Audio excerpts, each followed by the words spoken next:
Thank you for joining Beyond the Workbench, a podcast where Odin, Clack, and Michael Magnus discuss life, business, and how to help entrepreneurs grow and innovate. We are here today with Odin and myself, Michael Magnus, and we are joined by Dave Munson, founder and CEO of Saddleback Leather Co. I am a fan of their marketing and a customer of their products and have been for a number of years. Before we started rolling, Odin admitted that Saddleback may be why he started his business in the first place. So we are excited to be able to hang out with Dave and pick his brain a little bit. And he's got some exciting news. He has a book coming out called "They'll Fight Over It When You're Dead: The True Story of How I Survived Terrorists, Swindlers, and an Assassin to Build One of the Coolest Leather Companies in the World," which, for starters, is the best name for a book I've ever read. But we are excited to hear a little bit about that and, just learn from you and share some of your story with folks. But to get us kicked off, do you want to tell us a little bit about who you are and your background? And Yeah, actually, I had to change it from swindlers to morons because if I said swindler, then someone who is pretty obvious in there, a couple of people may say defamation of character. So as I was going through editing the book, the lawyer got on and said, yeah, maybe you should cut some of these things, different parts that I can't even talk about. So I did. And it's a true story of how I survived terrorists, morons, and an assassin to build one of the coolest leather companies in the world. So, and so I was just talking to this gal who you recommended to me, Magnus, Michael. Amanda Willis with Grit Mercantile. Amanda, yeah, who has a leather company. She and her husband. And isn't that cool? She said, they say don't judge a book by its cover, but she said it is pretty darn important they have a good looking cover. We have this, my old dog on here. I think it's a good cover. Front of my old Land Cruiser, and it's a good looking cover. So she goes, seriously, that's a big deal. So if you guys ever write a book and you go like the leather rod of Odin or something like that, that could be it. Let me write that down real quick. The leather rod of Odin. I'll take that one. The leather rod of Odin. And then you would make sure you have a good cover to your book. That's good advice for sure. People shop with their eyes first, right? They do. They really do. Yeah. So Saddleback Leather. So we got started. Everyone's been bugging me to write this book for years and years. And people used to say, they'd write in way back in the day. They go, hey, love your stuff and give Blue a scratch behind the ears if there is a Blue, my dog, and like I made it up or something. Is Dave real? So there are a lot of unbelievable stories, and I believe that God put all of those into my life for a reason.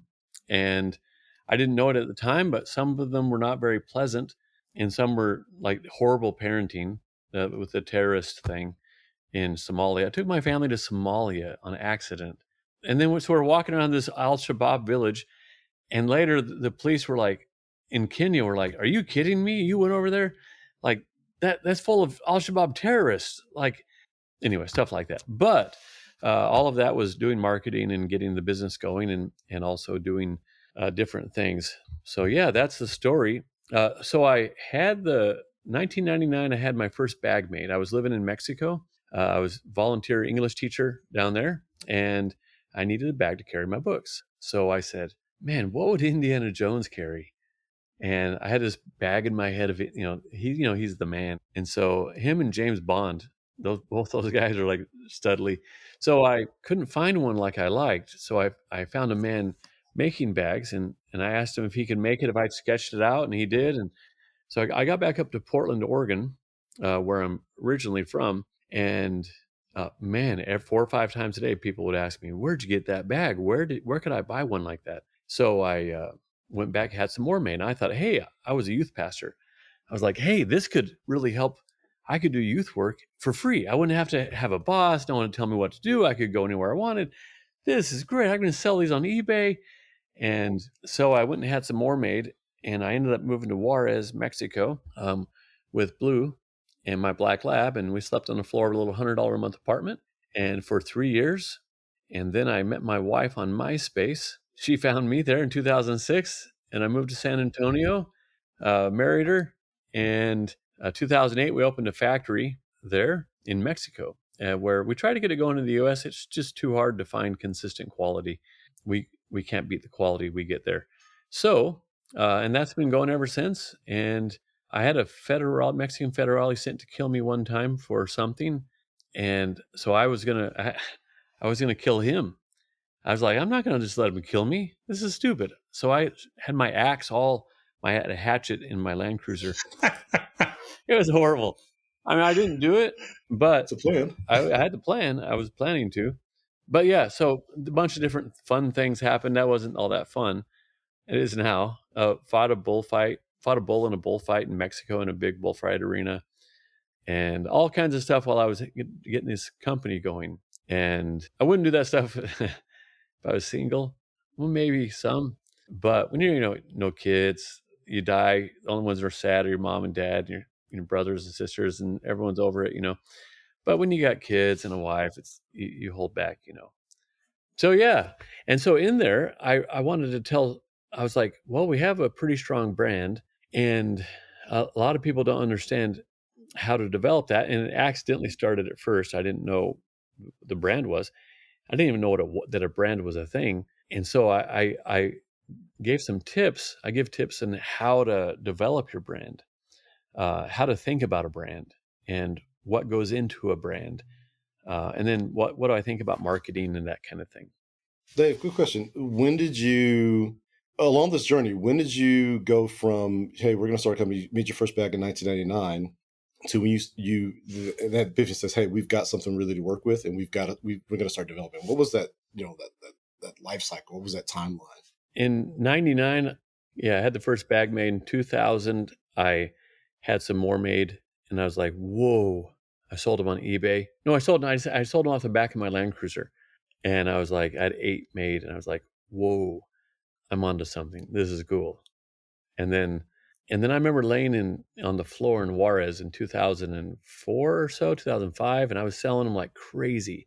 I would take them. I'd go to the bus station in Juarez, and I'd take them from there. They'd send them up on the bus. I'd go to El Paso to sell them in my friend's workshop at night. He was a mechanic, and people were going crazy. And I got a business consultant that gave me some good advice. He said, they're going to start knocking you off. You need to diversify your products. You can't just have one thing, because then, everyone will just copy yours, and you need to develop your brand. And that was 2004 or so.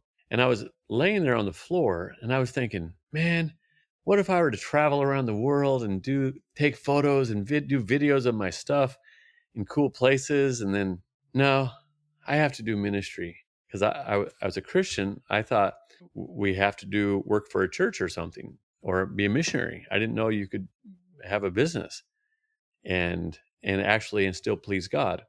And so it was around that time when I started going, yeah, there's definitely something going on here. Around 2002 really is when it really clicked. When you finally started clicking, is that when you said, okay, now we've got to go? Like, it sounds like you were still having bags made, so just several at a time. When did you start leaning into, we're going to manufacture, we're going to go do lots of bags at one time, we're going to sell them outside of just your own efforts? Yeah. So I was really struggling in 2000. I got married, and this father and son couldn't keep up with demand and do quality too. So they could, as they got more people working for them and stuff, this father and son, just the quality started tanking, and it was just sloppy. And so that was 2006. I just got married, and I said to my wife, like 2 weeks into it, I said, hey, you need to quit your job. We need to move to Mexico. We need to start a factory. No, well, we need to find someone to make more bags, because this isn't working. And she was like, no way. I love where I work. They love me. I'm not quitting. I'm going to retire from there.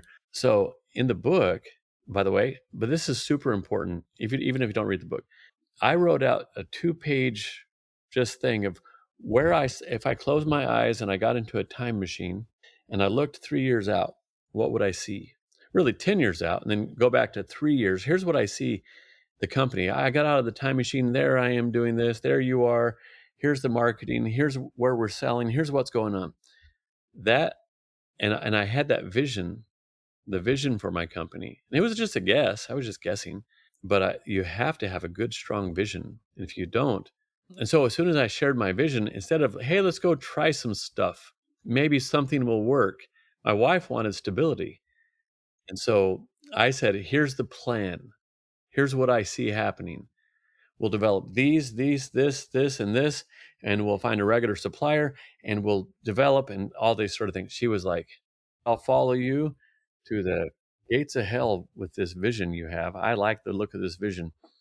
And I was like, oh, and by the way, I've talked to so many people who are like, my wife is completely against what I'm doing. And I say, give her a vision. Let's talk through that.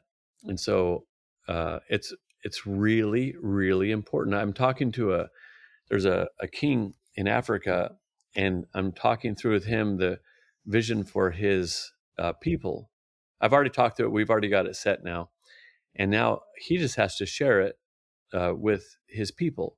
And then the neighboring kings, because it's not all the country, a lot of countries, kings handle all the people issues. They're like judges and all the land issues. And so now I said, you just have to share your vision powerfully and regularly with all of your chiefs and with all the neighboring kings and say, hey, can you see this? Can you imagine it? Let's work together.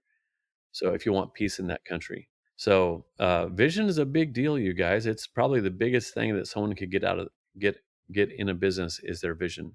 I think that pairs up well with a lot of, Magnus mentioned we've been teaching some classes, some different events over the last 9 months or so, really, I guess almost a year now. And one thing that we do talk to a lot of these passion-filled entrepreneurs or growing entrepreneurs is you got to have a vision for what you want your business to be so you can plan to make the vision come true. Versus just being open-ended and not having any point on the horizon that you can point yourself and your business and your goals towards, even if the goals change over time. So that's interesting to hear. From you. It actually makes you feel great to hear that from you. That having that vision is so important. That pairs up well. Oh yeah. Vision, you guys. It's so important that and even if you're guessing. So here's the way I say it is that when you're going, if you said, man, you're in the 1800s, you got a horse and a wagon, and you're like, honey, we're going to live in Seattle, Washington, baby. And you're here in Texas, man, we're going to live there on the Puget Sound. And there's this little town called Seattle, and we're going to build our own cabin, and we're going to fish, and we're going to, sell fish, and it's going to be amazing. Can't you see it? And so then someone says, hey, Odin, I got a job for you. There's one, it's in Minnesota, and there's another one in Albuquerque, and you got to ride your horse there, right? Or let's say it's Ohio, and Ohio pays twice as much, but there's one in Albuquerque that it's a good job too, and so it's going to be easy because your vision is to go to Seattle, to go northwest, and then another job opens up, one in Kansas City and one's in Salt Lake City. And then you're like, oh, that's easy. It's easy to make decisions when you know the direction you're going. And even not, and because you have a longer term thinking. So you're not just short term, how can I sell more right now? You're like, well, this is where we're going. And so then someone's like, hey, got a job in Portland, Oregon for you. And but there's one pays triple in New Orleans. You want to go? You want to go? And you're like, no, we're going to Portland. And because you're going to Seattle. And that's what happens with a vision. And if you don't have a vision, you don't know where you're going. You're just going to wander. And a lot of visions are just guesses. But what would you like to see? What would you think would be cool? So on that point, again, I think it pairs up great just have a vision so that we're not making emotional decisions, every single time, right? I mean, that's what I'm trying to, as I'm getting older, I want to make fewer decisions. And so I have a vision, and that vision then I filter my decisions for this business, at least through that. So that works out well. But here's one question for you. How would you, any advice or words of wisdom with regards to make sure that vision is big enough, right, and not constrained by maybe some fears that somebody may be experiencing at the time, but also not so big where it's unrealistic? How do you narrow in on a vision that's a good vision? Maybe I'll just simply say it like that. Well, actually, so I like vision, so I'm optimistic. So I've had that a number of times where I'm like, oh yeah, we're going to sell $1 billion, baby, in 3 years. No, that's nice, Dave. And or whatever number, it's always disappointing to everyone when we don't. And so part of it, part of it does require a number. You can't say we're gonna try really hard to be great at leather, and everyone's gonna love us. Like, what does that mean? So, like, for example, ours is we are making really high quality leather goods so that we can tell the greatest story that's ever been told. We are at 25% profitability and 10% growth every year. And then it's much further down in the products and in the marketing and in the manufacturing, and you have other categories, but we're something really simple that you can tell someone. They go, hey, I'm considering buying from you, or whatever thing, investing or whatever. Don't do investors. And we don't do it. And we're considering buying your business for $1 billion. Tell me your vision. And you're in the elevator, and he's like, you got 15 seconds, 10 seconds. What are you going to say? But if you have it too long but have your main vision really strong. And also, don't go, we want to have 10 loyal customers at the end of the year. Like, that's lame too. And no one, if you can share a powerful, strong vision, then what's going to happen is people are going to say, dude, I want to be a part of that. That's exciting to me. I love that. How can I be a part of what you're doing? And so you attract good people to you when you do that, when you have a good, powerful vision. And so, yeah, and a vision is just a guess. So go 10 years out and then go.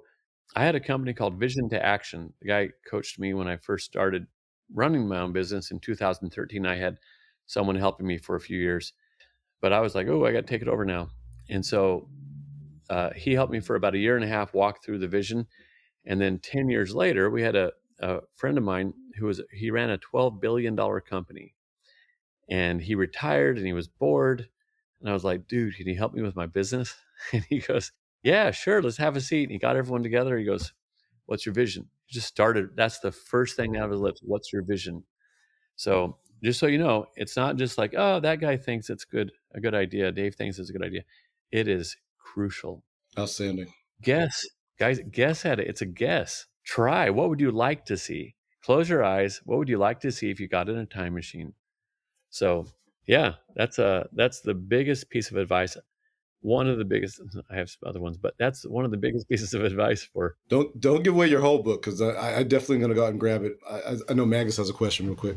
Well, what I was going to say is I know, so I'm fortunate that I've gotten to know Dave over the years and been a part of and learn from him as a part of different events and whatnot at different points. And so I remember a few years back, you came and spoke at a luncheon for the American Advertising Federation. And you shared a really interesting piece of advice that I wanted to bring up because I think it ties in here and would like to kind of get some insights on it. And that is, you had talked about having vision and then bringing people into it. But at some point, you have to also kind of gut check that a little bit and make sure that people understand what that vision is. And so I remember you discussing, sharing questions that you would ask of, what do you perceive if your business was a song, what song would it be? And then ask your employees the same thing and see if you guys have the same answer. Because if not, there's some alignment and challenges. And so I was hoping you might share a little bit on that and elaborate on that a bit, because I really found that to be a very insightful piece of advice when just talking about, do your employees understand your brand? Yes, you have vision. Yes, you've brought people in, but 2-3 years down the road, how do you make sure that everybody's still, in alignment? Yeah. So I a long time ago, I was noticing there was a customer service gal who would say on her emails and stuff, yeehaw, yippee-ki-yay, blah, blah, blah, and just out poking, doggies and da, da, da. And I was like, oh no, this is like, she's super cowgirl. I was like, this is awful.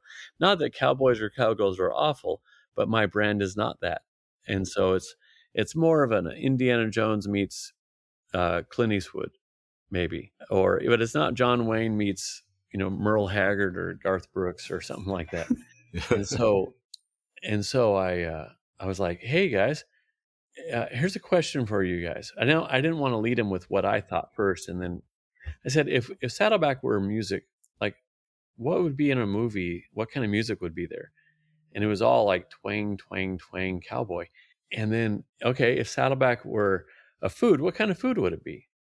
And it wouldn't be cream pie or fettuccine alfredo. It would be more beefsteak, peppered beefsteak. It would be more sausage, jalapeno sausage. It would be pecan pie, not cream pie. It would be, what kind of foods would you say would describe it? It would be if it were a drink, it would be a cup of dark coffee, or we don't associate with alcohol in our brand. I'll have beer, or I have a bottle of whiskey behind my desk that just different people bring it to me, and I'll share it with people. But we don't associate with that.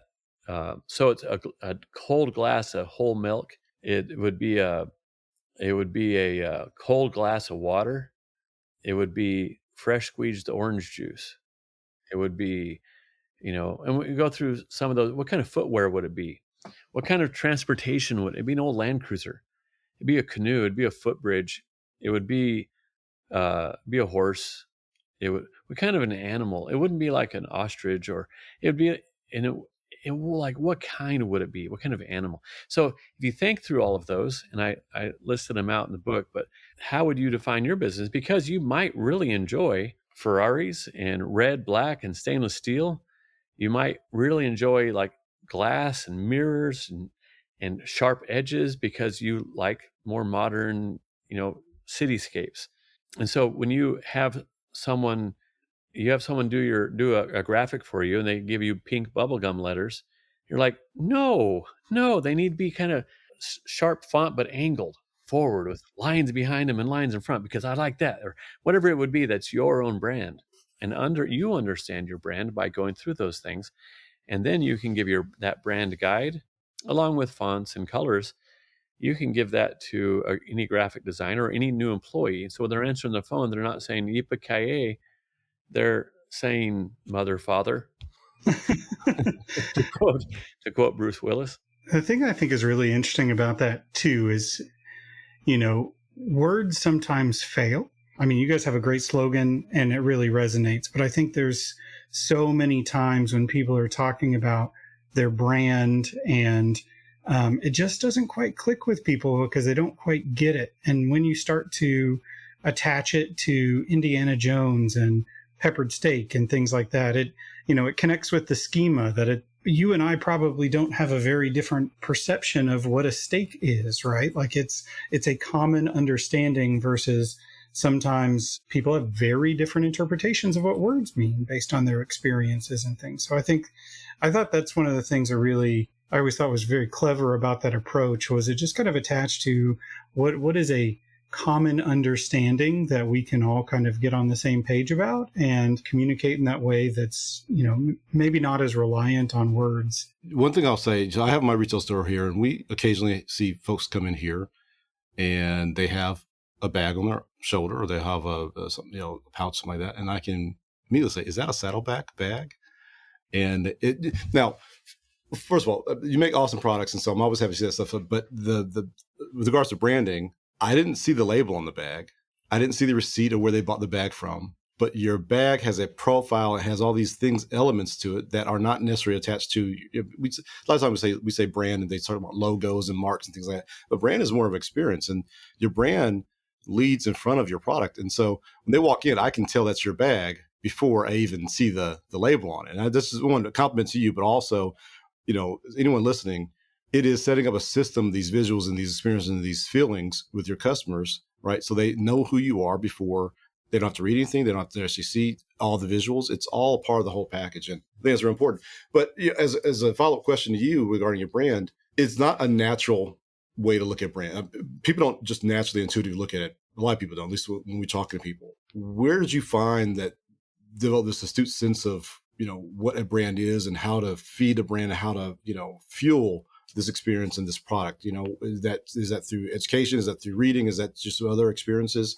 How did you develop this astute marketing sense? I believe So I had several people who would go, "Oh, I love your brand." And I go, "Oh, crap. What's that mean?" So and so they started people I go, "Well, what about my brand?"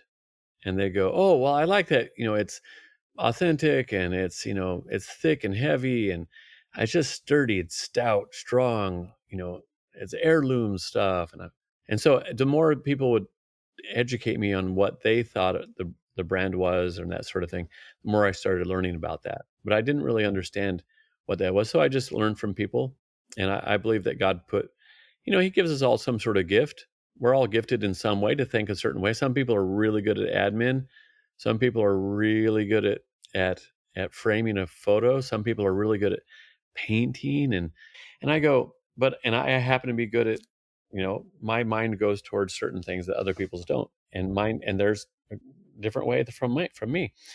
And so I think that we all have a little bit of something like that. If someone has an idea for a company or an idea or product and they don't have that, their mind doesn't go to marketing, they need to get someone around them whose mind does. Because a lot of people, I'm not abnormal, but a lot of people do. And then reading books like the 21 Irrefutable Laws of Marketing or of Branding.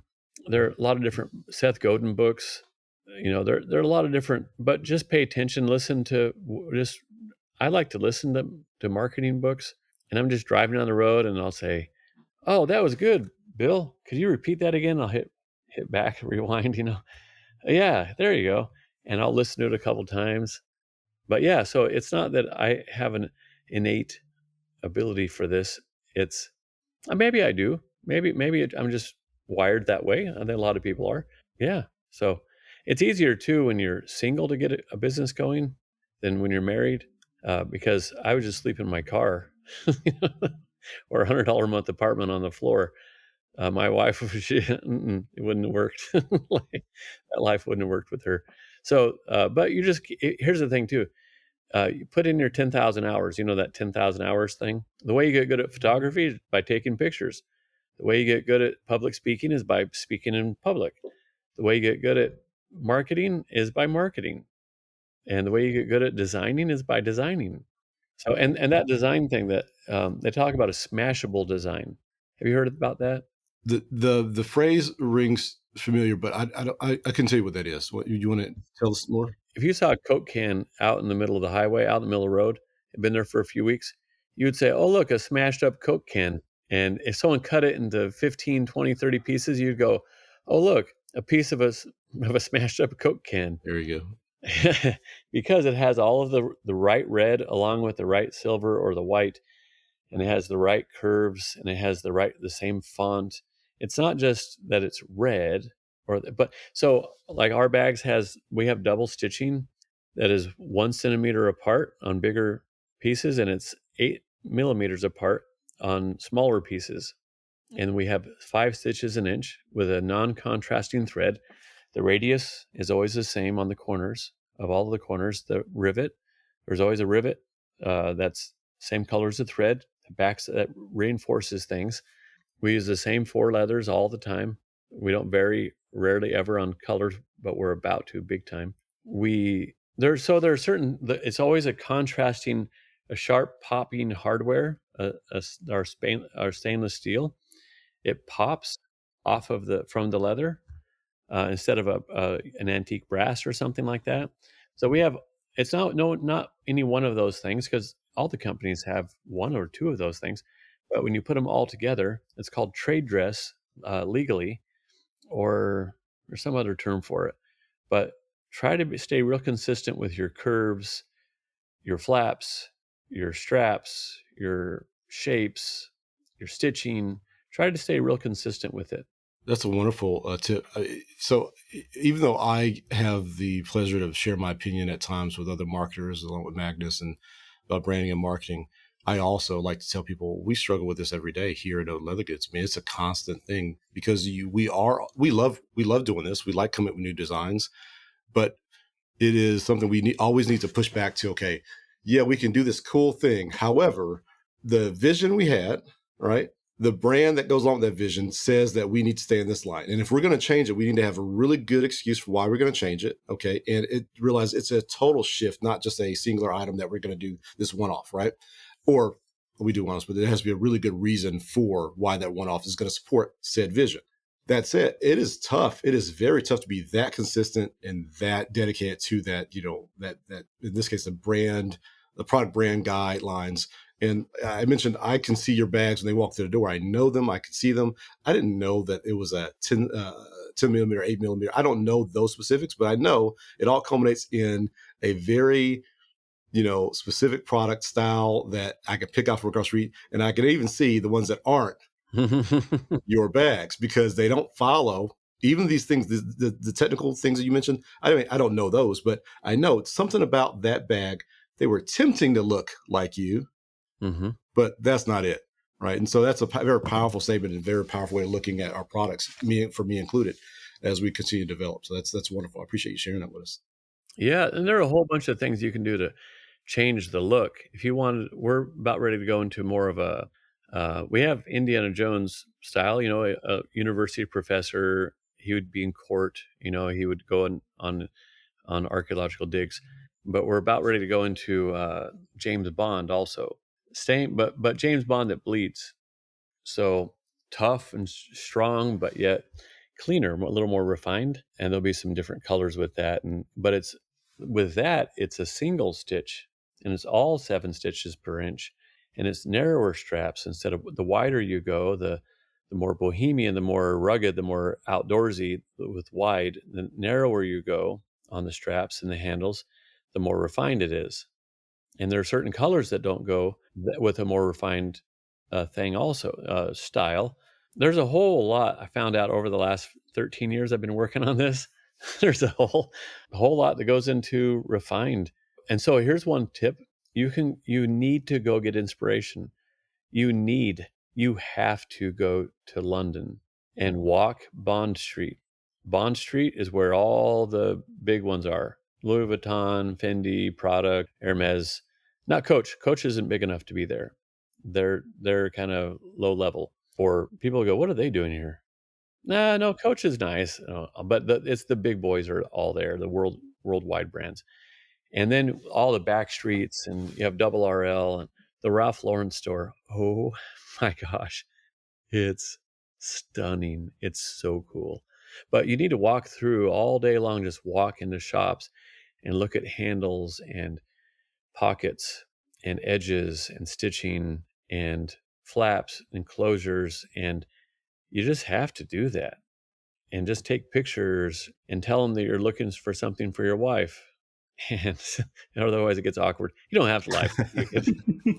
But yeah, you have to get inspired. Look at other stuff. Let's see what people do and shamelessly borrow, but don't borrow all of the trade. Don't knock it off. Right. At least go ask around, look around. Yeah. Give me feedback. I mean, go to the Army Surplus store.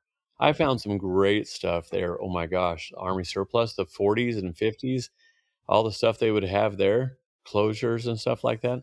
As far as design goes, you need to actively be looking, and you learn stuff and you get inspired by things. So it's nothing that necessarily you do, but you just say, I like what these people did, and I want to do that too. I found myself looking at things that I would never do. I mean, some people know I wouldn't go take often I'm in circles that they're saddle makers and boot makers. I've gone to make sneakers. I have one pair of sneakers I've had for forever, right? I'm not a sneaker guy, right? But I love looking at them and trying my best to understand what those folks love about this one pair versus another pair, details that I don't intuitively connect with, but understanding it inevitably, helps fuel my passion, fuels my design work that I do on my end, because I'm just learning from everyone. Saddle work, I don't make saddles yet. I'll get there eventually, right? I'll make I'll make a saddle, one, and I'll learn from that.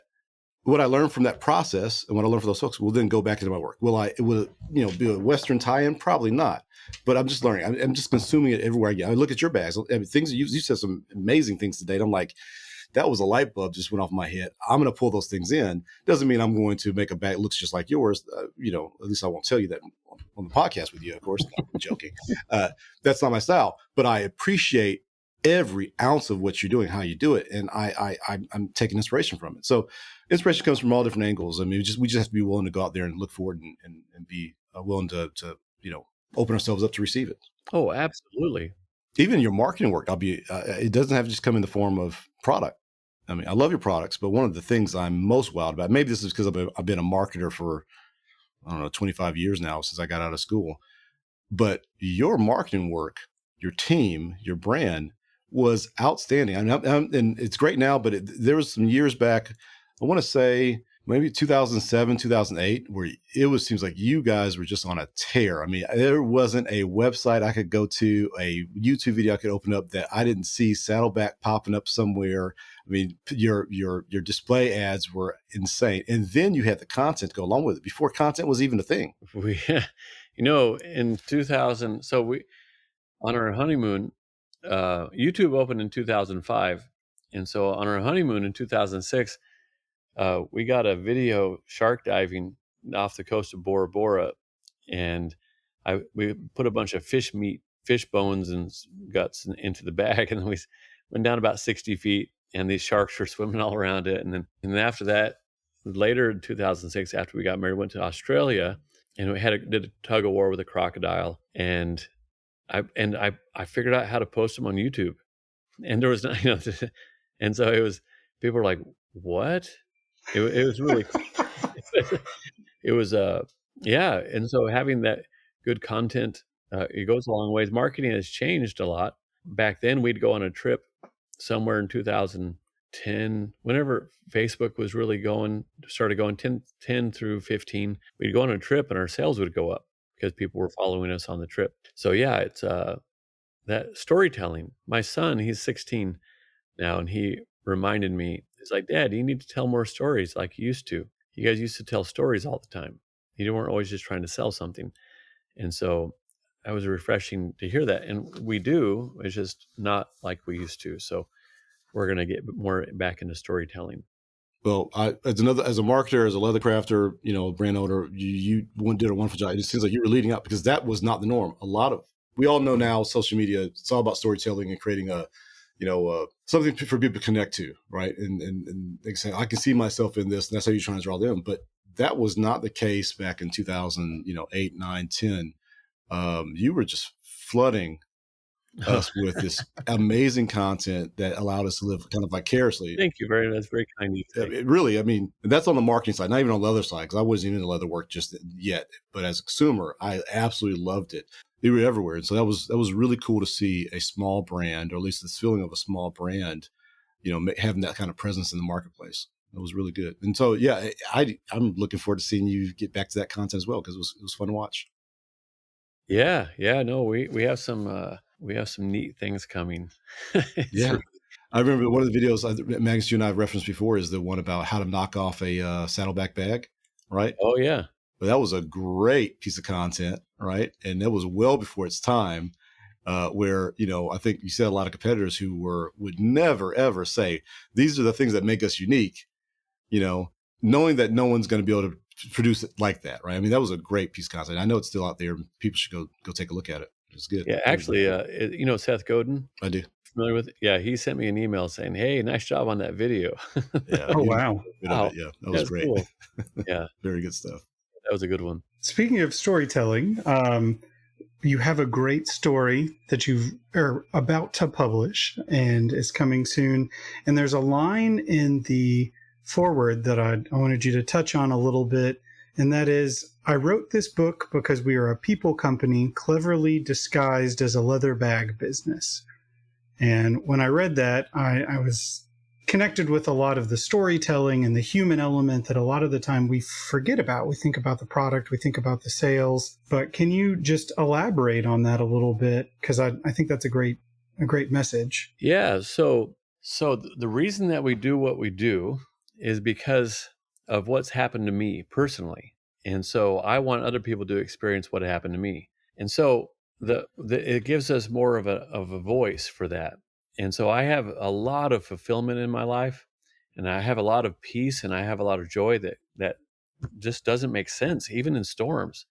Yeah, sucky things happen and everything, but it's I have this cool, not a religion, but I've got a really neat relationship with God.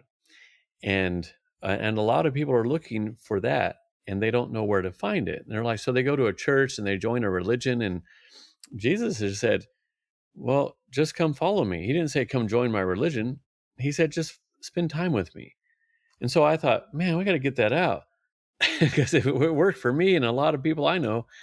And it's just this really cool relationship with the one who created us. And so I want people to know about that. And it's just the basics. And so basically I just believe that because God loved us so much, he sent his son and he died in our place. Christmas and Easter, this is government holidays. He died so we wouldn't have to die. And so we wouldn't have to pay for our sins. He did. And then they buried him. And on the third day, he rose again. And man, I'm counting on that. So that message is really important. It changed my life. And when I came to believe it, like deep in my heart. And so I'm not ashamed of that. And I'm not ashamed. So if someone said, hey, I love animals, I would give my life to save a dog. And they're just passionate about it because a dog saved their life. And man, tell everyone about it, but not just talk about it, but actually do something about it. And don't be ashamed of it unless it's shameful. Then you wouldn't want to do that.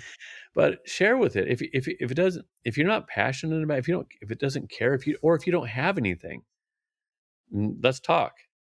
Like that's you don't have anything or passion, nothing moves you, but care about others. If you're the only thing you care about, that's a problem. But if you don't care for others, so whatever you care about, whatever you're involved in, whatever you want other people to, you wish they could, get behind or whatever, share it.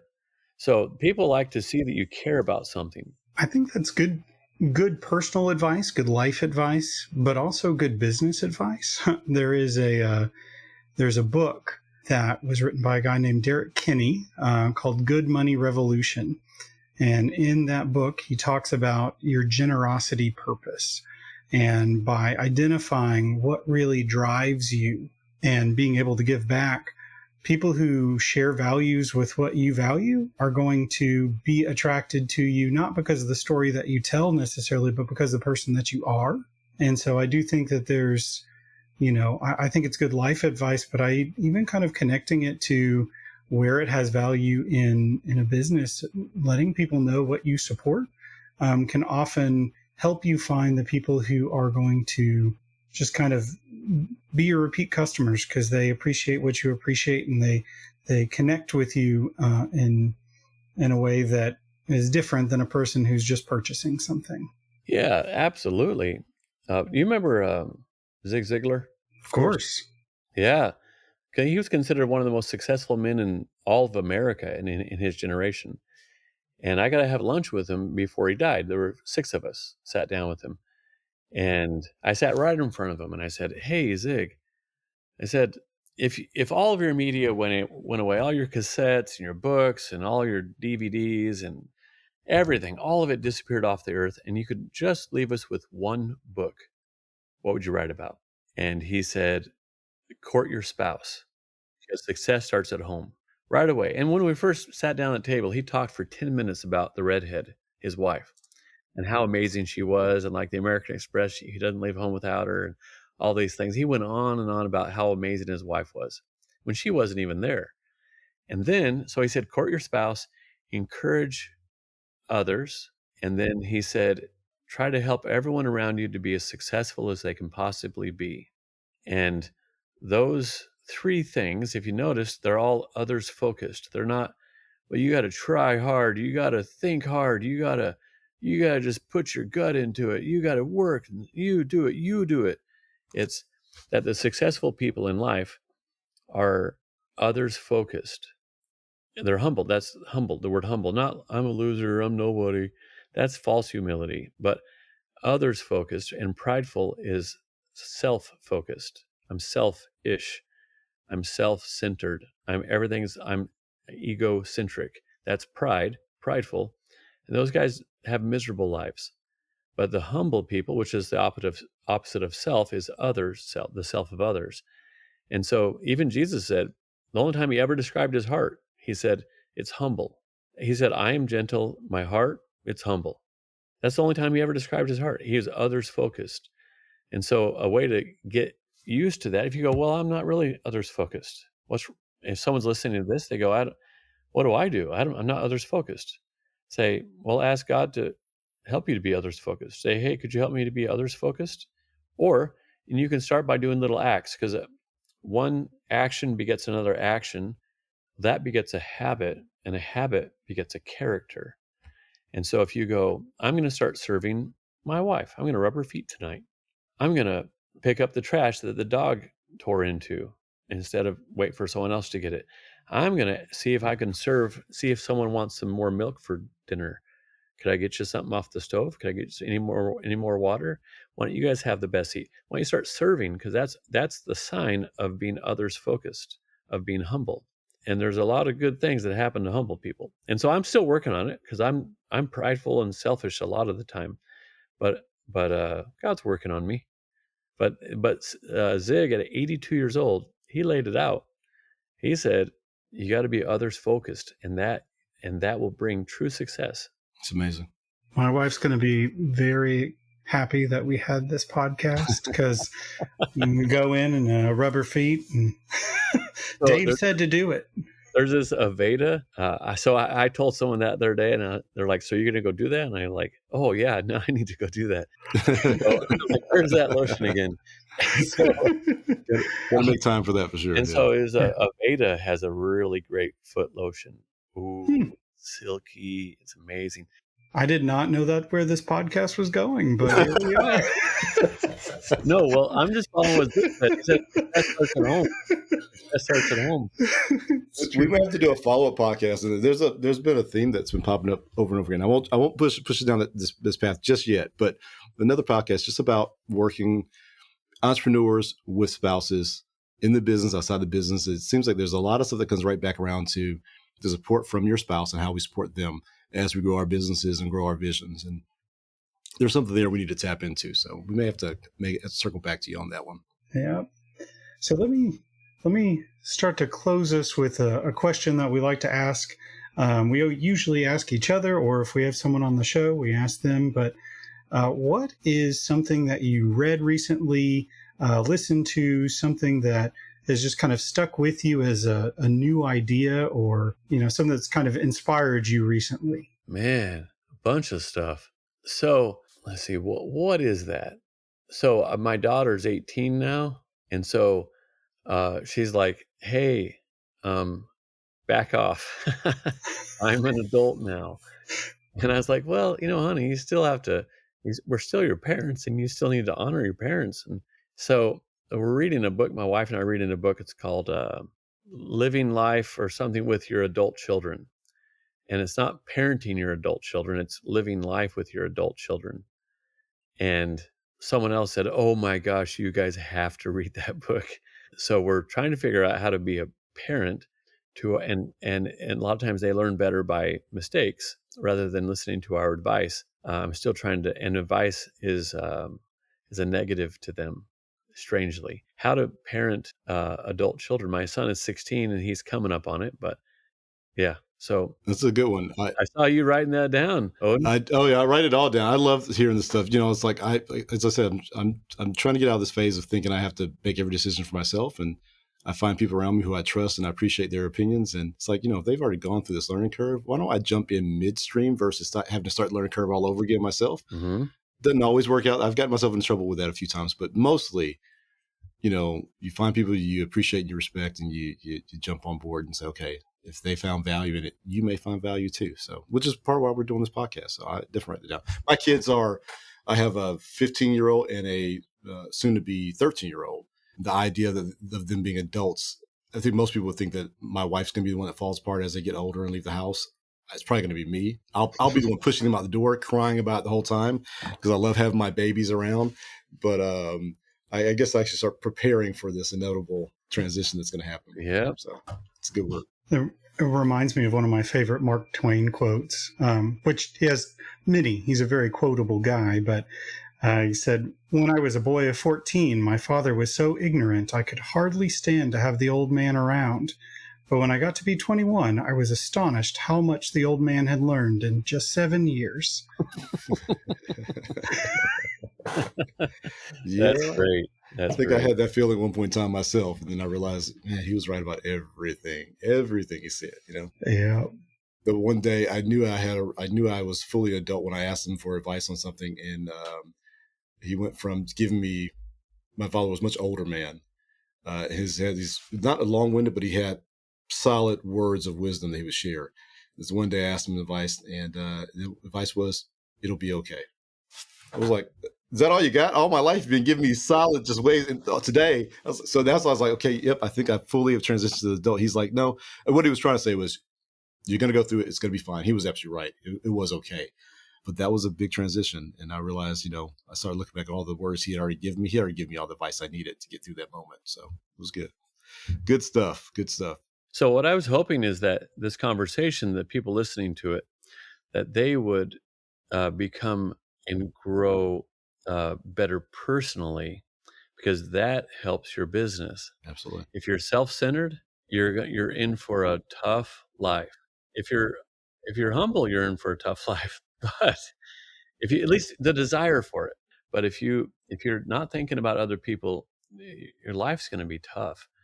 And so, but if people like you, and they can smell it, they can sense it, they see your face muscles, and if you're driven by money, you're driven by all these things, man, they're not gonna follow you. But what have I read lately? That book I've been reading, I'm reading. Oh, here's a little thing. I've been reading The Wealth of Nations by Adam Smith. It's from the late 1700s. And I've been reading through that. I'm on page 423. I only have like 130 more pages, and it's pretty dry. The guy's from England, but it's the book of that all economics is based off of. And I'm reading through the Harvard classics. I read that at night, but just that helps me with vocabulary, helps me with thinking. It helps me with my sentence structure. It helps me take my mind off of work, and it shapes me. Those reading Cicero and Plato and all of those guys is boring sometimes, usually. But William Penn and John Woolman, these different guys, then they have great thoughts, and you need input into your life. You can't just, if Instagram is your input, you're going to be a loser. Period. You're just going to be a loser in life. You have to intentionally feed your mind and exercise it. So when I finished reading, I read like 4 or 5, 6 pages, and I'm like, oh, I feel like my mind just did 150 sit-ups. But it helps. It's the Harvard classics, man, it's 51 volume set, and of the greatest works of all time up to like 1900 or something like that.